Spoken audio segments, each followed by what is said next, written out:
Welcome to Clitheroe Castle. This fantastic structure behind me has some amazing ghost stories. And this story is a rather sad story of a couple that were born at the wrong time of the last century. John Heskett and Annie Cresswell. They both attended St Michael St John's Primary School. Now, Johnny wasn't very good at maths and English, but Annie was, and she helped him an awful lot with his studies. By the time these two were 15 years old, they were absolutely inseparable and became very close. They got married here in Clitheroe after their 18th birthdays and had a fantastic honeymoon in the beautiful Isle of Man. On coming back from honeymoon, Johnny was horrified to find a crisp letter waiting for him. It was his call-up papers. "I don't want to join the army. I've got no grout with the Germans. I've never seen a German." He had no option. He was conscripted. He was sent to Rosegrove, Burnley to do his training, and there he joined the East Lancashire Regiment. He was taught how to clean a Lee Enfield rifle, how to bull his boots, and how to press his kit. He then had 1 week's leave back here in Clitheroe with his beloved Annie. He knew those 7 days for that whole week would be the last time he'd ever see her. Every second, every minute, every hour meant the world to him.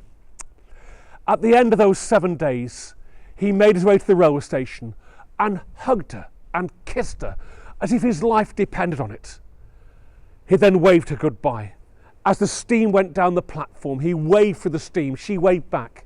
A huge lump appeared in his throat, and he sat down in the carriage. He then made his way down to the south of England with his regiment. They were sent overseas to a horrible place called the Somme, and they arrived in the Somme battlefield on the 1st of July 1916 with 90,000 other British, Australian, Canadian and South African troops. As they made their way up the trenches, the Sergeant Major said, "Right lads, I want you all to write a letter home to your loved ones."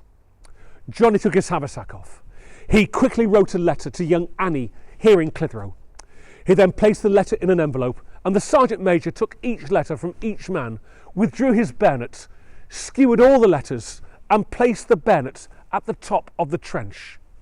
At exactly 7:30 on the 1st of July 1916, the whistles blew down the entire trench system and 90,000 British and Commonwealth troops advanced towards the German lines. They were told, "Don't worry boys, it'll be a piece of cake. We're going to shell the German lines for 3 days and 3 nights. There'll be no barbed wire left and huge gaps in the German defences. You'll be in Berlin by Christmas Day." At exactly 1,000 yards, the German troops opened fire with devastating effect. Facing Johnny and his East Lancashire Regiment were the 169th Prussian Infantry Division, highly trained German troops and highly dangerous German troops. The British shells had bounced off the German trenches. They were dug so deep they put railway sleepers on top of those with soil on top of the railway sleepers. So the British artillery shells were absorbed by the German trench systems. Within 14 minutes of leaving the trenches, young Johnny was killed instantly. Here in Clitheroe, his young wife Annie felt, "There's something wrong. I just know there's something wrong." For 7 long days, that young girl walked around the town in a trance. She walked over Pendle Hill. She came up here to the castle. She knew there was something wrong. On the 8th day, the postman arrived. A letter hit the doormat, and the first thing she noticed was her name in the letter, but also a tear in the side of the envelope. She opened it. A huge lump appeared in her throat. The words were quite beautiful, written by young Johnny. "Dear Annie, you are the love of my life. I worship the very ground you walk on. If I cannot come back to you in the form of a human being, I will come back to you in the form of a ghost and say goodbye to you in the corner of the Norman Keep where we played as children." As I read the letter, I was deeply touched. I could see quite a few of the words had become badly smudged.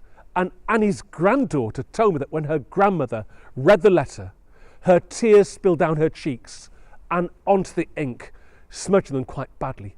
She also told me that in those 7 days of leave, her mother was indeed conceived, and that's why she was indeed alive to tell me this rather sad story.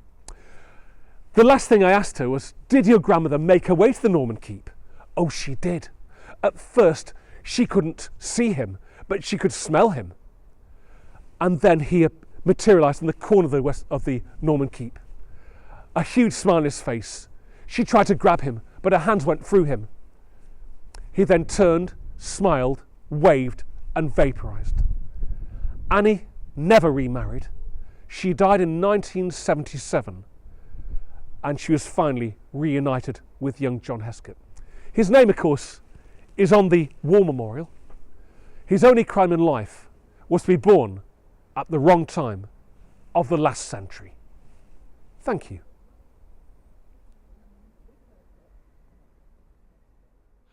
We're going to turn the clock back in time to the 1612 Pendle Witch trials. It's a very sad story, but it's a very, very honest and a very, very true story. Living on the slopes of Pendle Hill in 1612 were various people that just wished to live away from society. Of course, every human being has got to eat. Every human being needs a roof over their heads, and every human being needs clothes to wear. These people were no different to you and I. They lived in little stone cottages beneath the shadow of Pendle Hill.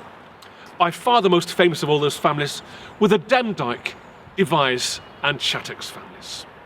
Living in a small hovel called Malkin Tower was a very elderly woman called Demdike, alias Elizabeth Southern, her daughter Elizabeth Devise and her 3 children, James, Jeanette and Alison Devise.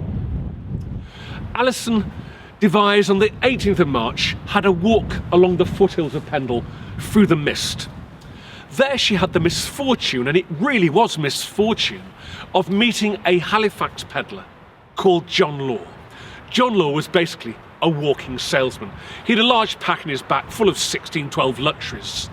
Alison would be dressed in rags, and she begged of him, "Oh, please, sir, just a few pins, sir. Be on your way, get away with you," shouted John Law. All of a sudden, according to him, this huge black dog came from nowhere, and the dog sat next to Alison, and the dog talked. "Alison, what shall I do with him? I can lame him." Lame him, she screamed. All of a sudden, a searing pain went down the left-hand side of Law's arm, his leg, and the left-hand side of his face, and he collapsed in agony. He lay on the misty side of Pendle Hill on the Cone to Trawden Road in agony. The kind people of Cone, a town in North Pendle, they could see him. They got a stretch team together. They carried him down to an old alehouse called the Greyhound Inn, which is long, long since gone. There the landlord looked after him. As Law's voice returned, Law shouted, "I've been cursed! There's a witch on the hill, a young lass called Devise. She's in league with devil. She's got a dog, and I swear to you, I heard the dog talk. I want justice. Send letters back to me family." Letters were sent back to Halifax, and John Law's eldest son, Abraham, received the first letter. "Me father's in trouble. I better go and collect him." He set off from Halifax and arrived in Cone at the old alehouse and saw his father in a twisted and contorted state.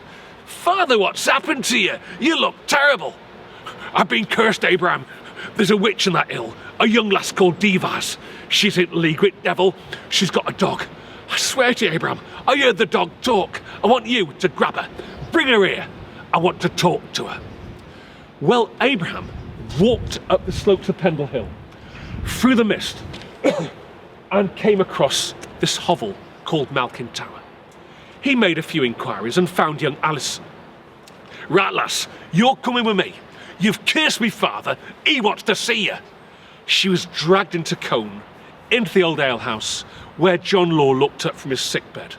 It's you, you're witch, you cursed me, lass. That dog you had, I heard it talk." All of a sudden, this 14-year-old girl on bended knees, begged and begged forgiveness. But in doing so, she admitted to a state capital offence and had no idea. She just opened a huge can of worms. John Law was about to forgive her, but not his son Abraham. "Oh no, lass, no. I'm going to go and get magistrate. We'll have you for this."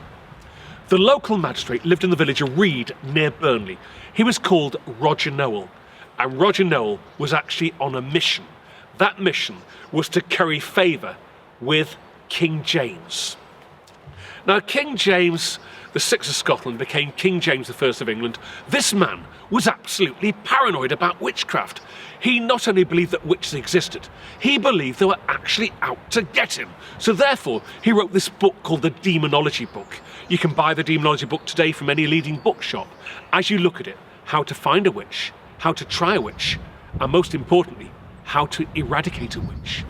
So Roger Nowell had his book of demonology, and he wanted to curry favour with the king. When he heard about young Alison Device cursing the peddler, he had her immediately arrested. She was brought to Reed Hall, where she burst into tears and admitted to laming John Law. But she also told Roger Nowell about these following people. "Me grandmother Demdike, she's a witch. So's Bessie Chattox and her daughter Anne Redfern.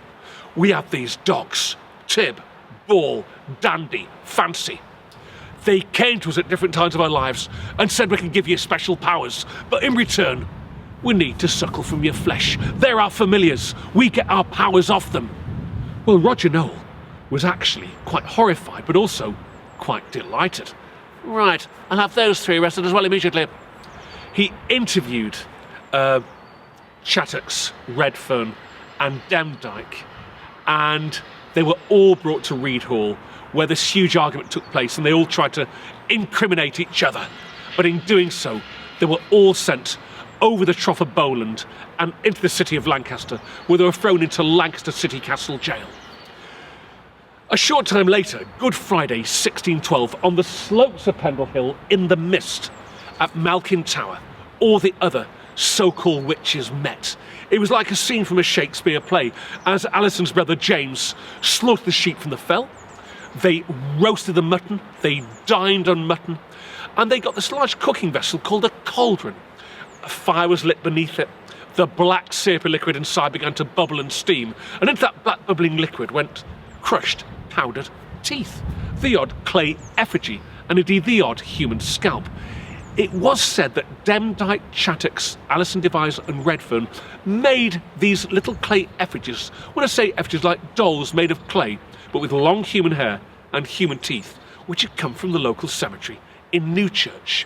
The whole idea of the Good Friday meeting was to get a potion together to blow the gates of Lancaster City Castle open and rescue their loved ones. But nothing happened. What did happen is word reached the ears of Roger Nowell, the local magistrate, and when he heard this information, "Right, I'll have these people arrested as well, immediately." Well, when word got out that the people at the meeting at Malkin Tower were going to be arrested, a few of them thought, "There's no way I'm going to hang around," and they disappeared. One of them being Christopher Sigroves, Demdike's son, and his wife Elizabeth, and in doing so it saved their lives. But the ones that were successfully arrested were as follows: Jeanette Preston of Gisborne, Catherine Hewitt, Alice Gray of Combe, John and Jane Bulcock, a mother and son from Blacko, Elizabeth Device, James Device, and Jeanette Device, and Alice Nutter. They were all sent to the city of Lancaster, with the exception of Jeanette Preston. She was sent to the city of York, and there she was found guilty of witchcraft. She was found guilty of murdering her employer, Mr. Thomas Lister. She'd been nursing him. He had died. She had wrapped his body in a clean white sheet ready for burial. 2 days before the burial, she touched the sheeting, some fresh blood came through it, and this was classed as witchcraft. She was the very, very first of the Pendle Witches to be executed in the city of York on the 22nd of July, 1612. In the meantime, the others are being held at Lancaster. The king hears about the trial, sends 2 circuit judges, James Altham, Edmund Bromley, and the real star of the show, Thomas Potts. Thomas Potts was clerk to the courts. He had no idea he was going to make a lot of money out of this case.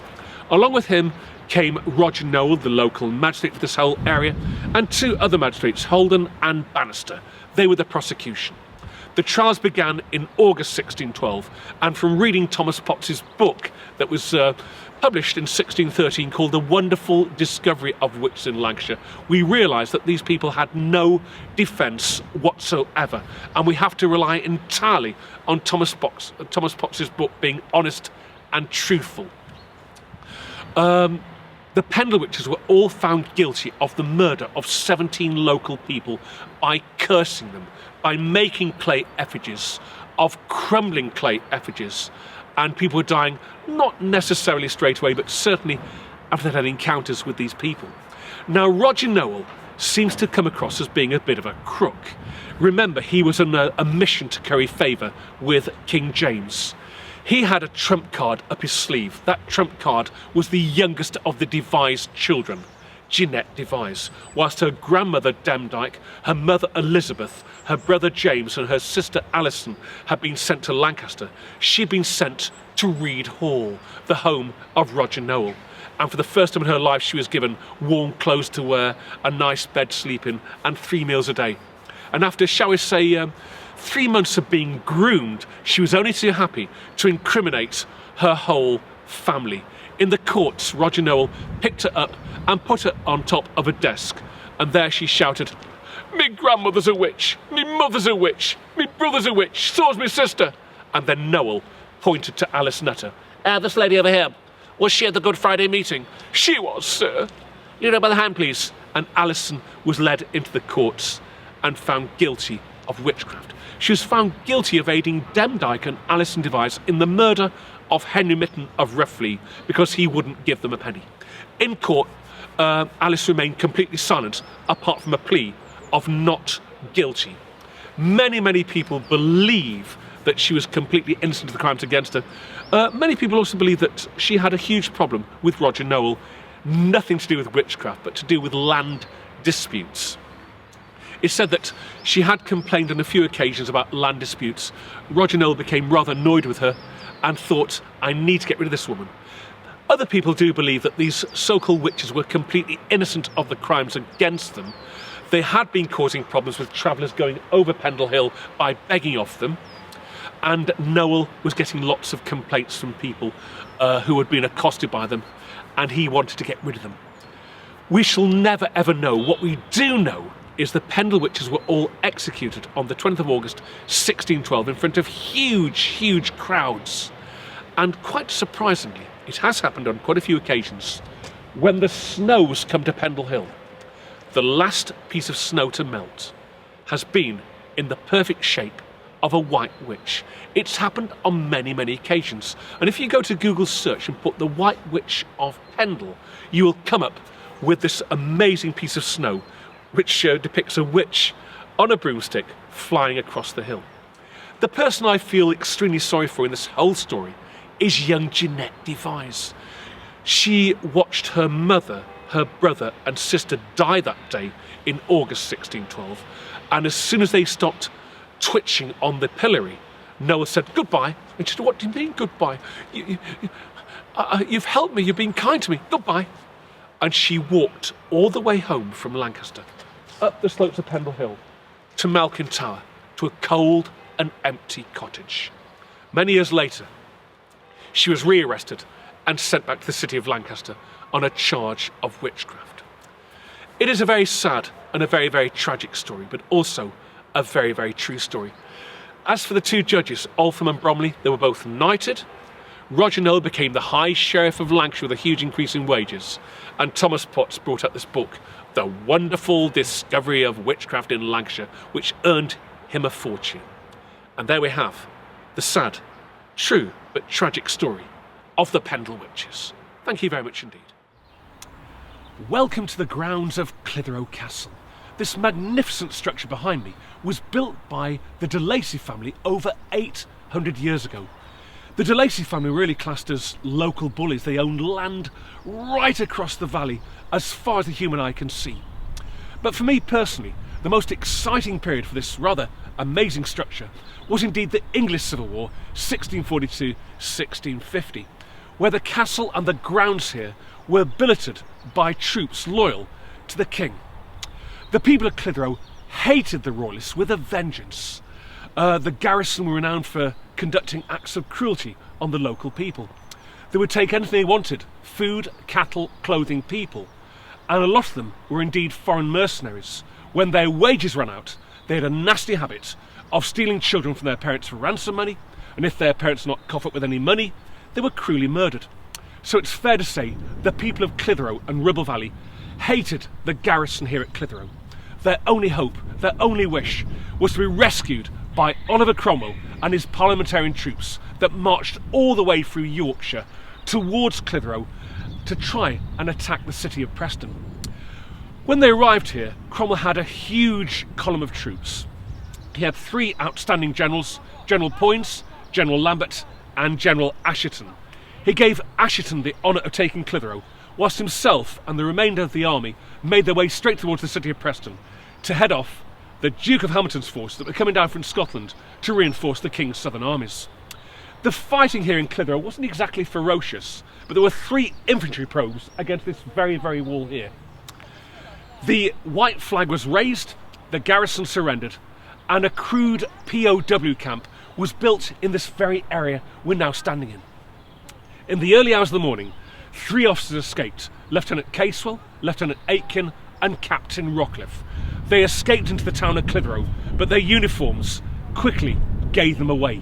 They were all brought back to this very area here, beneath the rocky outcrop, for execution by beheading. Each man had his hands tied behind his back.